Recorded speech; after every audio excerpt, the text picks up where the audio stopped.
प्रिय बच्चों, अभी तक हम लोगों ने गद्य खंड से एक पाठ और पद्य खंड से एक पाठ पढ़ लिया है। अब मैं संस्कृत दिग्दर्शिका का प्रथम पाठ भोजस्यौदार्यम, इसका संधि विच्छेद करने पर भोजस्य धन औदार्यम होगा। षष्ठी विभक्ति भोजस्य यानी भोज का, की, औदार्यम उदारता, भोज की उदारता नामक पाठ का हिंदी अनुवाद करेंगे।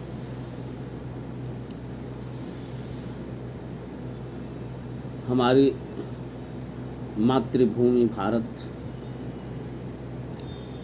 अनेक सदाचारी ऋषि महर्षियों और दानवीरों की जन्मभूमि है। इसमें महाराजा भोज की उदारता एवं दानशीलता इतिहास में सुप्रसिद्ध है। वे सदैव विद्वानों, ब्राह्मणों, निर्धनों एवं कवियों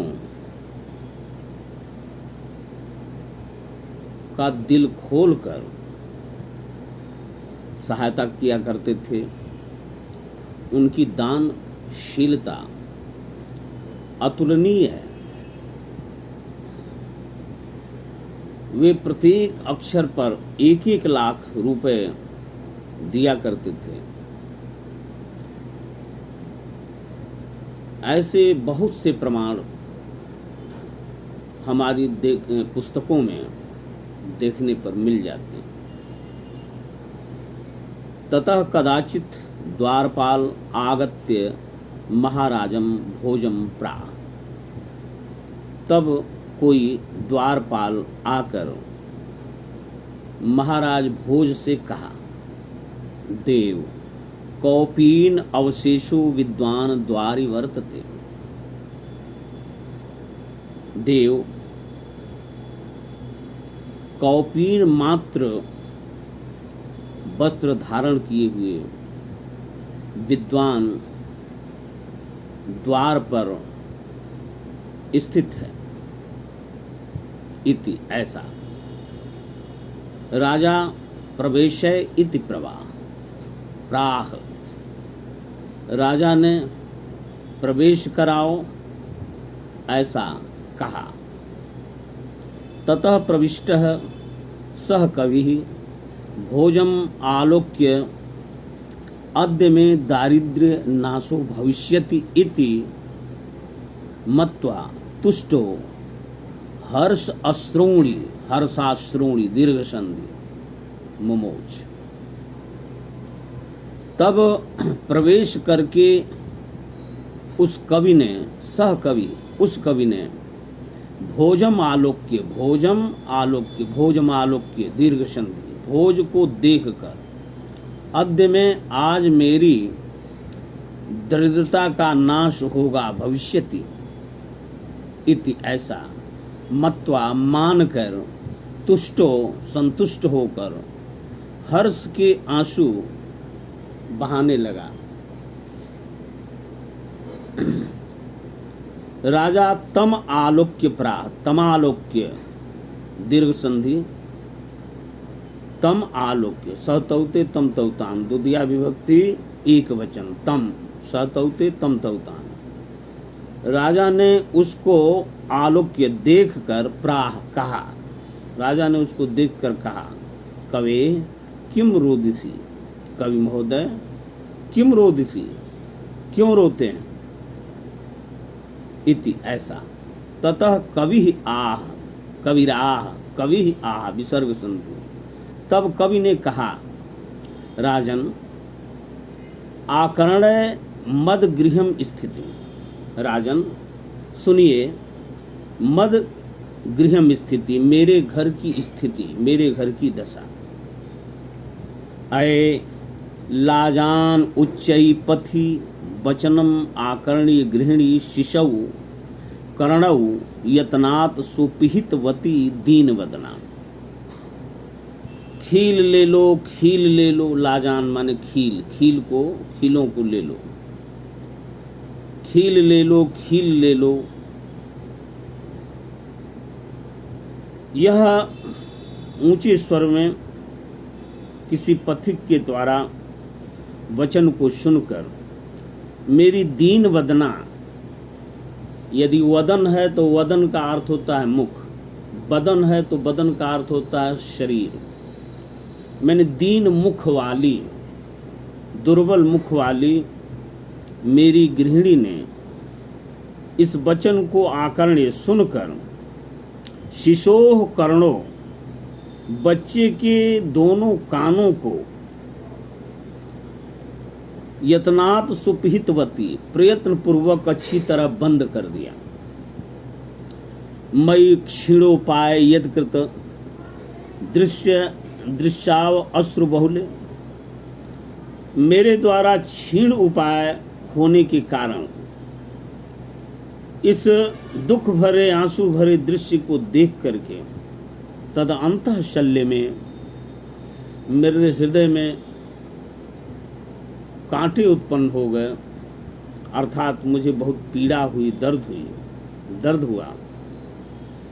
तुम अशि पुनः उद्धर्तुम उचितः, तुम हो, अशि माने हो, पुनः उद्धार करने वाले, उचित तरीके से इसका उद्धार करने वाले, यानी उन हृदय में गड़े हुए दुख के कांटों को निकालने वाले आप ही हैं, और कोई मेरे इस दुख के कांटों को निकाल नहीं सकता। राजा शिव शिव इति उदीरयन् प्रति अक्षरम प्रत्यक्षरम प्रतिधन अक्षरम, प्रत्येक अक्षरम प्रति अक्षरम लक्षम दत्वा पड़ा।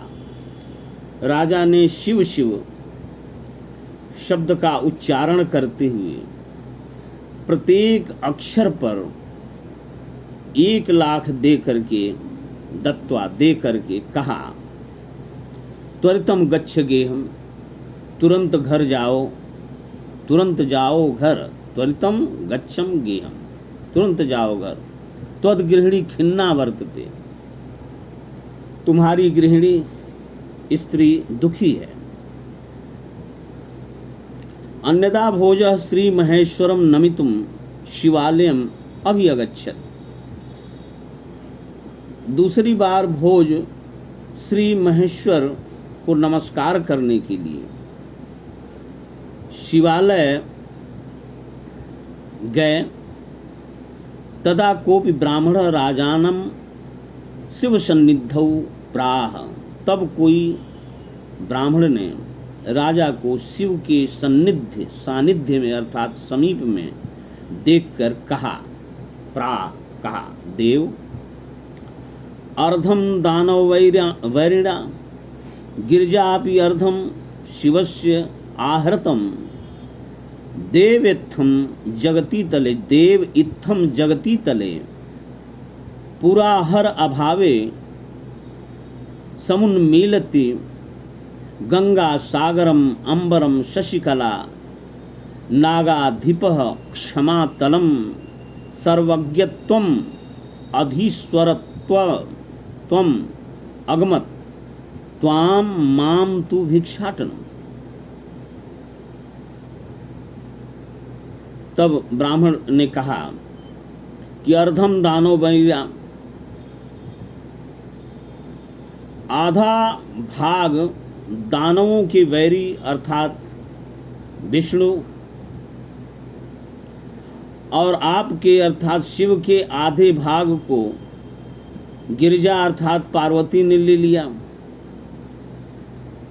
हे देव, इत्थम इस प्रकार जगती तले इस पृथ्वी पर पुरहर के अभाव में, शिव के अभाव में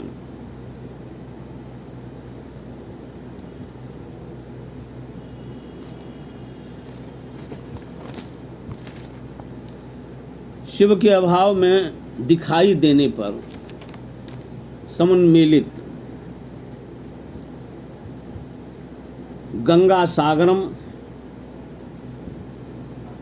सिर के ऊपर स्थित रहने वाली गंगा सागर में चली गई। अंबरम शशिकला, चंद्रमा आकाश, शशि की कला अर्थात चंद्रमा आकाश में चले गए। नागाधिपक क्षमातल, और नागराज पृथ्वी तल में भीतर चले गए। और शिव की जो सर्वज्ञता है वह सर्वज्ञता आपको मिल गई, आप में समा गई। त्वाम, तुमको, त्वाम माने तुमको मिल गई। माम तु भिक्षाटनम, और मुझे तो शिव का भिक्षाटन ही मिला है। राजा तुष्ट तस्मै प्रत्येक अक्षरम लक्ष्य उददो, राजा उससे संतुष्ट होकर प्रत्येक अक्षर पर 1 लाख दिया। अन्यथा राजा समुपस्थिता सीताम प्राह, दूसरी बार राजा ने सामने उपस्थित सीता को देखकर कहा, देवी प्रभातम वर्णय इति, प्रभात का वर्णन करो ऐसा। सीता प्राह, सीता बोली।